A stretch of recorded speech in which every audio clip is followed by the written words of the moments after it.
ఇజ్రాయేలు రాజ్యము ఎల్లప్పుడూ ఏలునట్లుగా ఇజ్రాయేలు దేవుడైన యెహోవా దావీదుతోనూ అతని సంతతి వారితోనూ భంగము కాజాలని నిబంధన చేసి దానిని వారికిచ్చెను. 2 దినవృత్తాంతములు 13 అధ్యాయము 5వ వచనం. Praise Jesus. ఈరోజు జూన్ 29 సాటర్డే. Good afternoon. పరలోకనిస్తున్న సంఘ బిడ్డలకు, ఆత్మీయులకు, దైవజనులకు, ఇతర రాష్ట్ర దేశం మన ప్రియులందరికీ దావీదుకి ఇచ్చిన, సొలొమోనుకి ఇచ్చిన కృప, దీవెనలు, భంగము కాజాలని ఆశీర్వాదం, స్థిరత్వం, రాజ్యం యొక్క స్థిరత్వం దేవుడు దావీదుకి, సొలొమోనుకి ఇచ్చినట్టుగా నీకు నాకు ఈ పరిచర్యకు అనుగ్రహించునుగాక. ఆమేన్, ఆమేన్. ఫ్రెండ్స్, ఇక్కడ చూడండి, దేవుడు దావీదుతో, దావీదు సంతతితో ఈ రాజ్యాన్ని ఎల్లప్పుడూ మీరే ఏలండి, ఇంకెవ్వరికి ఇవ్వను, ఈ సింహాసనం నీకు నీ తరతరాలకి స్థిరంగా ఇచ్చేసాడు దేవుడు. ఆ వాగ్దానం భంగము కాజాలని వాగ్దానం అటండి.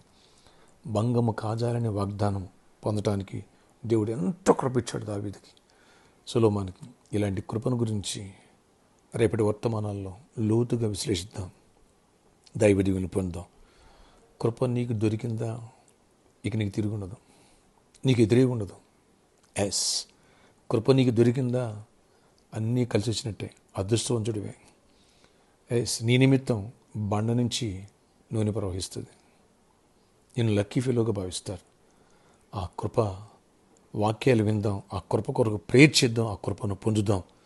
రేపటి సండే 4 వర్షిపుల్లో వేలాదిగా తల్లిరండి, దైవ దీవెనలు పొందుదాం.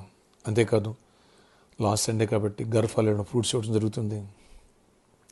10 o'clock వచ్చి లైన్లో నిలబెట్టి టోకెన్ తీసుకున్న వాళ్ళకి 3rd వర్షిప్ తదనంతరం మీకు ఉచితంగా భోజనం ఉంటుంది. లంచ్ దూరమైన దగ్గరైనా వచ్చిన ప్రతి ఒక్కరికి.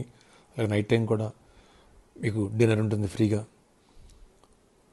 మధ్యాహ్నం లంచ్ తర్వాత హీలింగ్ ప్రేయర్స్ ఉంటాయి. ఈ విషయాన్ని గమనించండి.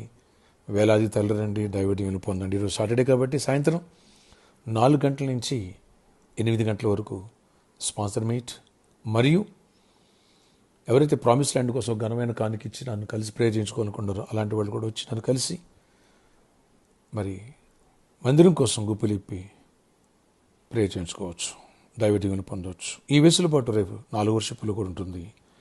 రేపు బిజీగా ఉంటాం కాబట్టి, కొంచెం ఫ్రీగా ఉంటాం కాబట్టి మాట్లాడి మీ సమస్యలు చెప్పి ప్రేయర్ చేయించుకోవచ్చు. ఓకే, ప్రార్థన ఆశ్చర్య కూడా ఈరోజు నీ కృప చూపించండి. ఆఫ్టర్నూన్ ప్రేయర్ ద్వారా మరింత దీవెనించి, ఎవరు వ్యాధిగ్రస్తులు వారిని స్వస్థపరచండి, ఎవరు బలహీన బలపరచండి. అయ్యా, రేపు ఆరాధన సిద్ధపరచండి. కృప వెంబడి కృప ఏ రీతిగా దావీదు సొలొమోను పొందారు అలాంటి కృప మాకు కావాలయ్యా. అంటే దీవెన పొందే భాగ్యం మాకు దయచేసి. భంగము కాచాలని నిబంధన వారితో చేసావు, మాతో చేస్తావు, నమ్ముచున్నావు. కృప కొరకు కనిపెడుతున్నావు. దీవెన దయచేసి జయమని ఇవ్వండి. వేలాది మంది నడిపించండి. రేపటి దినమంది మంచి ఆయన వాతావరణం ఇవ్వండి. వర్షాలు పడినివ్వద్దు, ఇటు సండే ఆయన ఎండ్రానివ్వద్దు, కూల్గా ఉండాలి వాతావరణం. కృప చూపించండి, గొప్ప కార్యాలు చేయండి. ఎవరు అవసరాలు తీర్చిన రోజు, ఎవరు జాబ్ కోసం జాబ్స్లో అన్నింటిలో కృప చూపించి గొప్ప విజయాన్ని ఇచ్చి నడిపించండి. యేసు నామములో ప్రార్థిస్తున్న తండ్రి, ఆమేన్. రేపు మన ఆరాధన సమయములు ఉదయం 6 గంటలకు మొదటి ఆరాధన, ఉదయం 8 గంటలకు 2వ ఆరాధన, ఉదయం 10 గంటలకు 3వ ఆరాధన, సాయంత్రం 6 గంటలకు 4వ ఆరాధన. 4 ఆరాధన శక్తివంతమైన స్తుతి ఆరాధన, కృప గురించి బలమైన వాక్య సందేశాలు ఉంటాయి. అలాగే ప్రాపర్టీస్ అంటే మీ మధ్యకు వచ్చి ప్రవేశం చేసండి, మిస్ చేసుకోవద్దు.